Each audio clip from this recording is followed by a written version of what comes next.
Literally ఈరోజు match ఇలా సాగింది. ఎన్ని క్యాచ్ డ్రాపులు భయ్యా! ఎస్పెషల్లీ బూమ్రాపై ఫీల్డర్స్ పగబట్టేశారు. తన బౌలింగ్లో ఈ ఇన్నింగ్స్లో 4 సార్లు క్యాచెస్ డ్రాప్ చేసినా స్టిల్ 5 వికెట్స్ తీశారు. అందుకే కదా బూమ్రాని గోట్ ప్లేయర్ అనేది.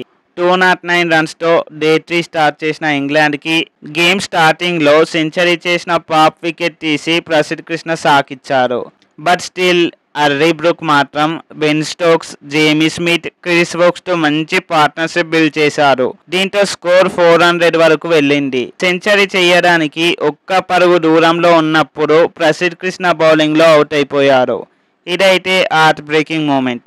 ఆ తర్వాత కూడా క్రిస్ వోక్స్, బ్రీడన్ కార్స్ కలిసి 50 పార్ట్నర్షిప్తో స్కోర్ని 450 దాటించారు. సో ఓవరాల్గా ఇంగ్లాండ్ తమ ఫస్ట్ ఇన్నింగ్స్లో 465 రన్స్ స్కోర్ చేసింది, which is a very close. మన బౌలర్స్లో బూమ్రా 5 వికెట్లు తీసి విదేశీ గడ్డపై 12 సార్లు 5 ఫర్ తీసిన ప్లేయర్గా రికార్డ్ క్రియేట్ చేశాడు.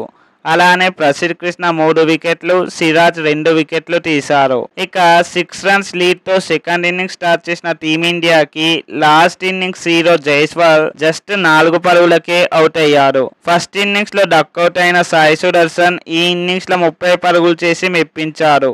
ఇక మరోవైపు కేఎల్ రాహుల్ 50కి చేరువయ్యాడు. బట్ రెయిన్ వల్ల డే 3 ఆట కంప్లీట్ అయింది. దీంతో డే 3 కంప్లీట్ అయ్యేసరికి టీమిండియా 90 పరుగులు చేసి 96 పరుగుల లీడ్లో కొనసాగుతుంది. ఇంగ్లాండ్ బౌలర్స్తో బ్రీడెన్ కార్స్, బెన్ స్టోక్స్ చెరో 1 వికెట్ తీశారు. టీమిండియా ఈ మ్యాచ్లో గెలవాలంటే డే 4 మొత్తం ఆడి మరో 400 రన్స్ చేసి ఇంగ్లాండ్ ముందు 500+ రన్స్ టార్గెట్ ఉంచాలి. మరి మీ ఒపీనియన్ ఏంటి? టీమిండియా డే 4లో ఎంత స్కోర్ చేస్తుంది? కామెంట్లో చెప్పండి. అలానే ఈ వీడియో నచ్చితే లైక్ చేయడం మర్చిపోవద్దు. అలానే ఛానల్ని సబ్స్క్రైబ్ చేసి బెల్ ఐకాన్ ఆన్ చేయండి. మరో వీడియోతో మళ్ళీ కలుద్దాం. Thanks for watching. జై హింద్.